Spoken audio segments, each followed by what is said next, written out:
अहममुक्तदा मयामबु तरामना ओक्सरी लोइना channel असना ngasi thagachagadoriba video sa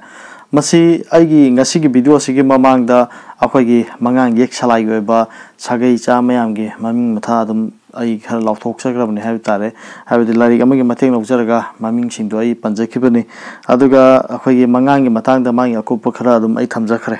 aduga madugi matangda ina yek thonabi matang ai khara mamangda hapet palambani maduda yek thonabi matang je akhoi hujikan gi inkhalolibun harol sing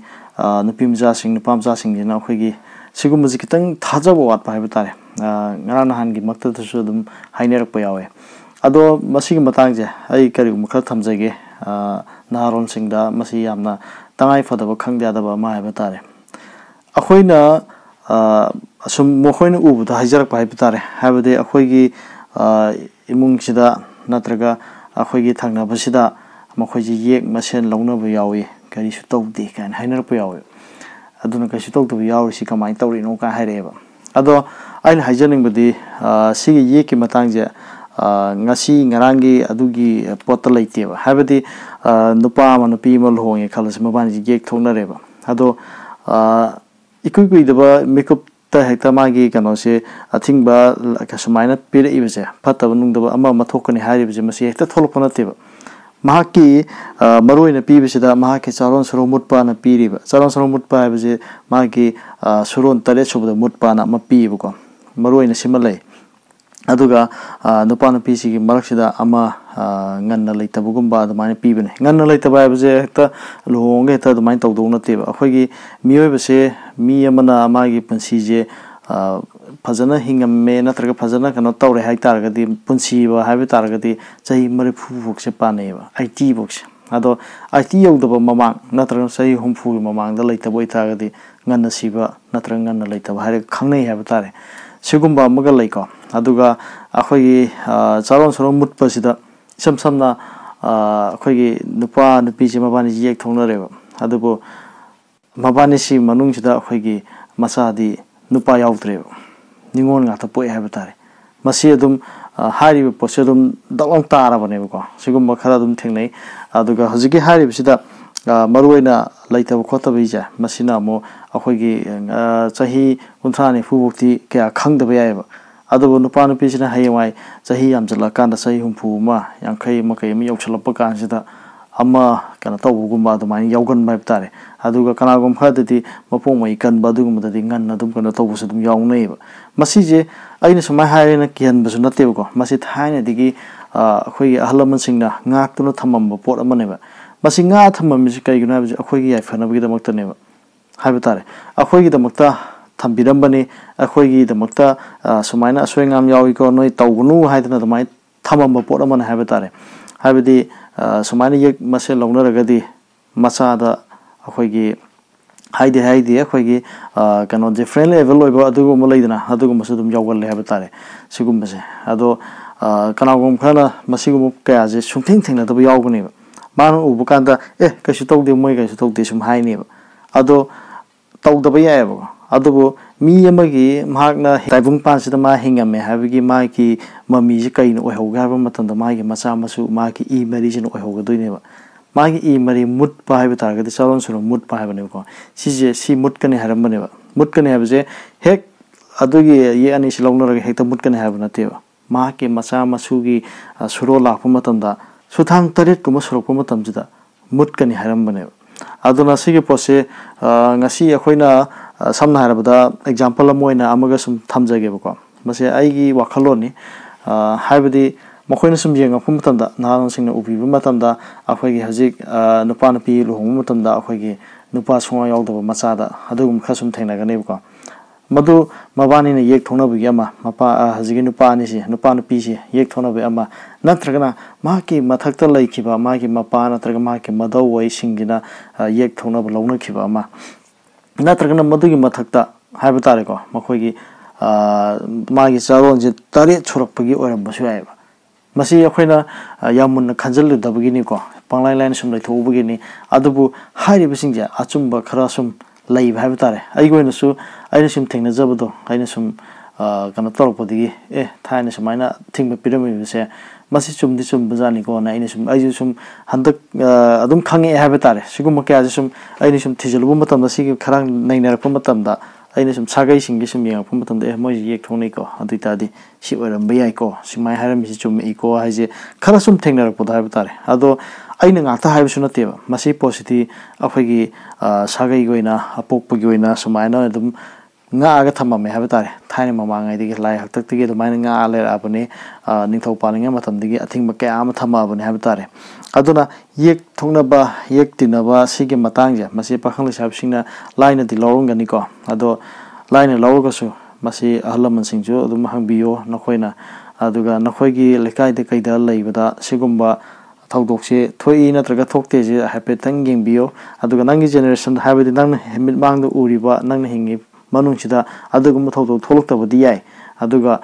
mahaki adugi makha taba suronda asoiba ngam yawbani khangde magi charon suro mutpani khangde adugumba mana ude hariba imung da habetare adugi oiba sedum oigani hadana sumaina thamma me habetare masi aina panga haijambana sate sum like त कइदा थमबा दुदुनि को इन तमजरि बजे अदो मसिमंगना अखोइदा यामना कनो तो हनबसु नते मयाम नहा सिंगदि याम की हन खोलमबसु नते अदो थानि की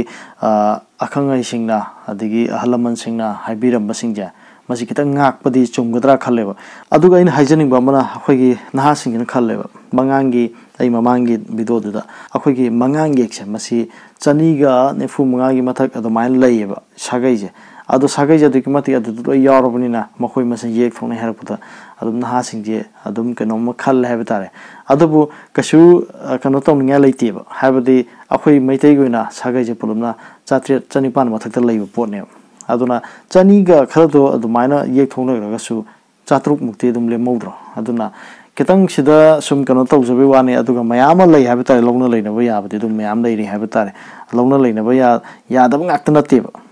chani do longna ba ya draksu chatru mukti le mori habi tare wari ni aduna ngasi ge ni lokho sarisina luwanga common ge punjan jarage aduga luwanga common ge punjan jabsita aha baine lokho chage do sagai salai sagai sa singi mai sagai maming hingja masi luwang ge hana lokho chage adu lokho sadrikanda luwang ge matang da khara akup khara thamjage habitare luwang gekse masi watching gi taraga mangani panbada akhoi gi luwang gekse masi khoiram nai habitare aduga ma ke masuje mayam ne khangbirabani angobuni luwang se akhoi gi luna wangna kana tawba haitar matam da haragana akhoi gi luwang haitar ga di akhoi nu miyung ba matam se masi luwang haraga khangne aduga laida me lai hariba laisini haina ki homni aduga ngana sareng akhoi gi angobba haiba tare aduga thangna tondum ba hariba thangchini aduga singna haikru hariba pambije masigi kana su oiduni haikru ni hadana habirame aduna sina akhoi gi luwang gi magi akopa khoina khangde adab khara ba tare luwang gi tlai biriba sagai cha singna maruina khangde adaba masi kai kai no habdo akhoi masu do phai laire aduga laida me lai haribsini haida ki hom sini nga da sareng angobusini thang da tondum bari ba thang sini singda haikru ne abji akhoi gi masi khara khakne bain khangalai je ado singai je akhoina khangjin bada kana ba haba tare watching gi tara mangani pan bada ma khoiram gadabani habsi jo khoina maruina khangjin bada dum kana ba haba tare adugi damakta si khara sei panjabani aduga hairiba luwang yekta chaliba sagai singja masi emu pathokchara ge haidan haijari luwang yeki manung chaliba sagai sing adudi ahambada arambam asangbam asangwangbam ayekpam athokpam abujam arubam achoibam chongtham chingangbam chongjabam haikham hijam hinausabam haikam haikham haurongbam hoirongbam hingkhaibam ingambam ichom kongpacham kambong mayum koijam khoibam khoknam khumukjam khunjamayum khunjam lairenjam lairoijam laisom lakpam sabam lairongjam lorongbam laukham laukhambam laupam lungchangbam luwangchangbam laikangbam mayengbam maibunglokpam maisnam maitram nauroibam nahakpam nanbam nauroijam nambam ningchitpam Ningang Chikpam, Nongpokpam, Nongthombam, Nganglom, Ngobam, Ngangbam, Ngangom, Pungkraijam, Pampibam, Pampi Hanbam, Paminhambam, Pairoijam, Salam, Chambrandram, Chakakpam, Chenjam, Chembangjam, Choram, Chobam, Salam Horongbam, Chingkhaibam, Takhelambam, Tinbijam, Toijam, Toibijam, Taumom, Taurem, Thamangcham, Thanangcham, Thamangbam, Thangjam, Thangjam Choram, Tharoijam, Thautajam, Thangjam Khumukjam, Thiam, Thaunaujam, Thaudoijam, Urikhimbam, Urip Kimbam, Usam, Waikhom, Wakom Them, Wanglembam, Wanglempam, Wahingbam, Yangkampam, Yangkokpam, Yangambam, Yendrembam, Yoirelbam, Yumlembam. Maraksida akhoi mangang digi adugumba changakhibasu dum sida maming matha dum panba yaure haba tare aduga luwang digi atopada on khrabasu dum yawe haba tare loinana hairiba luwang yekse masidagi atopada changkhiba haba tare adu khara yaukhi madu singdai khara panjarake asanbam hairiba sagai asi luwang digi moirang on khibani Ayekpam hariba sagai sina luwang digi mangang digi khaba ngamba samai on ki haurongbam harib sina luwang digi kuman samai on ki bani koibam sina luwang digi angom kumukcham sina luwang digi kha nganba mathang kuman samai pi aduga chakapam haise luwang digi kuman takhelambam sina luwang digi mangang thangjam sina luwang digi angom mathang moirang mathang sarang lasang tem mathang kuman sumai pirame aduga wanglelbam haibse luwang digi angom mathang moirang aduga yumlembam luwang digi angom asmaina thengnei habatare chawrak phakara palame aduga pandam khara sudum yawe on khibase aduga hairi bisingida akhoi on khibasida sida ina panbsida walawraga sudum comment dum haibiro ai atop larik tawraga dum ai comment dum reply thaujarke haidana haijeri Asumna luwang yekki manungda chanba sagai sing pathok sagraba matungda khuman yekta chanba aduguma sagai sing amu ai khodol tamjage adu hairi bise tamjatrikanda khuman gi matangda karigum khara khoin khangde adaba haiba tare khuman yekta leriba sagai cha singna khangde adaba masi kai gino haiba matamda hayeng akhoina khuman kano sikhora mapu matamda magi masida khara pirami basinge laido be haito be sije kalaga mahiyam chawno phangjaga do haiba tare aduga namisi ju khangjaraga di amna phabo oigedoribani aduna ne aina thamjaribise common goina sajebugi tara mangani panbada khoiramnai aduga masudi amubani ado common gi matam kan haije khoina mangang luwang common gana mangang cha masina akhoige ayukki matam da lognai ko aduga luwang sina akhoige numi yungba matam da logna bani aduga akhoi common jana numidang wairam sumain longna bani aduna hariba matam ahum hairga ju khanglei ko mangang luwang common je mangang gi thamgrabni ngasidi luwanga common gani ado common gi matangda aina thamjaribise masudi amubani aduga laina laisang hariba laisini haina haibongni aduga ngana sareng mayanglen amuba chen ba habane sareng gi mayanglen da amuba masu chatpa aduga sareng oigedabani thangna tonkak pani haidana sumai harame aduga singjina chawkhongni asumna khuman gi oinasu magi khangdia da bhai tare khuman gi yekta chanba sagai cha singna masi khangjinbada tangai phada bhai tare lai khoram bodo be apopo khoram bodo be asi maruina si katpada mahi phangbo oigedori bani hai tare aduna masima khangdia da ba adugum oi aduna khuman gi sagai cha sing hai tare khuman yekta chanba sagai singgesu ai pathok sarak lagi haidana myam da haijeri ahambada akangbam mathangda akham amaksham ayam afram asem asai bahanbam ahaibam atenbam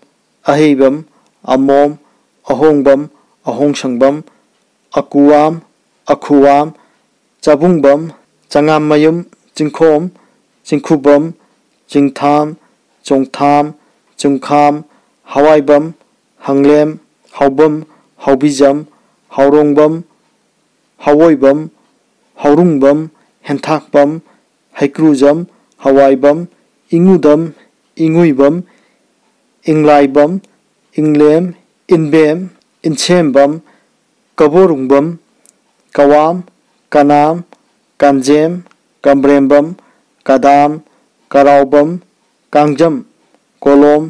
khundaibam, khundaibam, kumbam, khumantem, khulem, khoirom, khoiri sungbam, khongban-tabam, khuthaibam, lamabam, lakhom, langlenhanbam, langkhombam, langkhuram, laikhram, laipukram, laipukram, laisram, lankam, langkham, langam, langdem, langhaibam, lantem, lamabam, likmabam, limabam, longkhumukcham, loijayangbam, maibam, maipham, maikuram, maipuram, maimam, maimom, mairengbam, mepram, maitangkasangbam, mainam, maifubam, maifuam, moijam, mongphijam, mongbijam, mongjam, moirengbam, moirengjam, moyanglambam, nanbam, namram, nebram, ningthaukapam, nepram, ngasepam, ngangbam, oinam, pankhaijam, palbubam, palujam, balembam, panujam, pankhaijam, pankhaijam, pankhoijam, pangoijam, pangambam, posangbam,